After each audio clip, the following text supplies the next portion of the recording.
For today's forecast, cloudy with a chance of brainsmanship.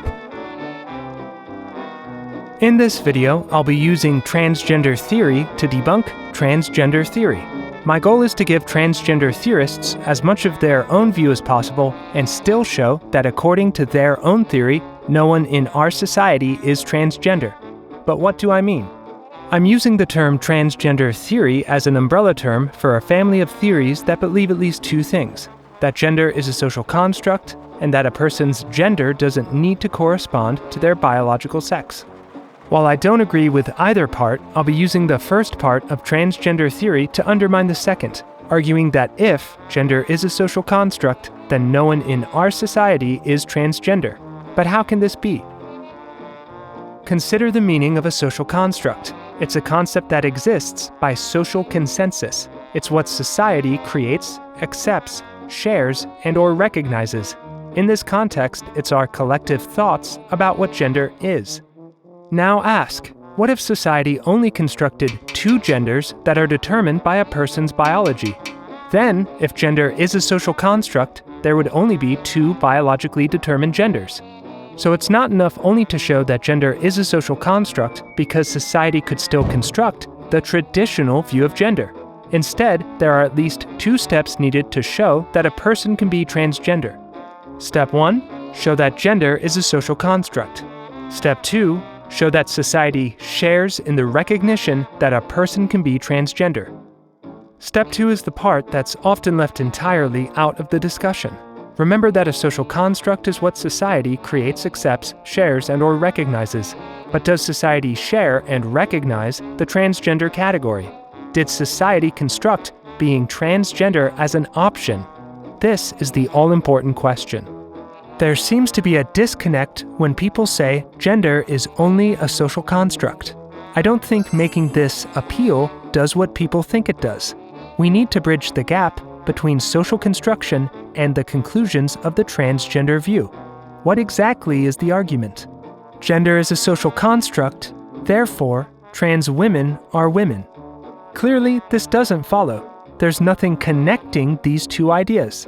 You need to show why social construction makes this true. Otherwise, the gap remains. Or maybe, when someone says it's a social construct, they really mean that gender is just some made-up idea. Gender is just some made-up idea, therefore, people can be transgender. Again, this doesn't follow. Why does gender being a made-up idea make it true that people can be trans? If you don't show how, then the gap remains. Or maybe it's not an argument for something, but an argument against the traditional gender binary. Gender is a social construct, therefore, there's no gender binary. But society could still construct gender as a binary.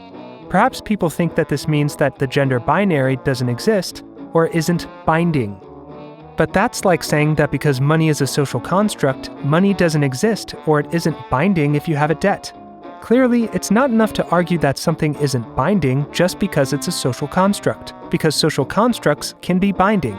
Again, there's still a gap between these two ideas. So, what does the appeal to social construction by itself do for advocates of the transgender view? Nothing, because you have to connect this disconnect. The only thing that shows how these two ideas are evidentially related is step 2, because it bridges the gap between social construction and these trans conclusions. Step 1, show that gender is a social construct.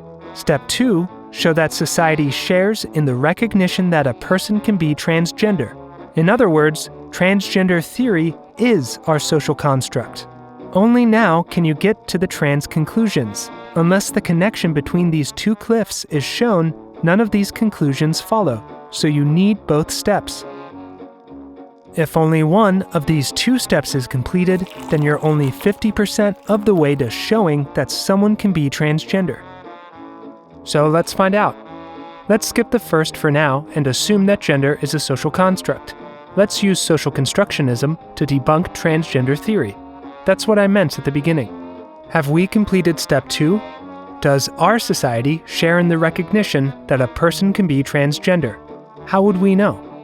Remember that a social construct is created, accepted, shared, and/or recognized by people in a society. So minimally, we would need to know if most people within our society hold this view. But is that the case? As of May 2022, only 38% of US adults believe that a person's gender can be different from their sex assigned at birth, whereas 60% believe that gender is determined by the sex assigned at birth.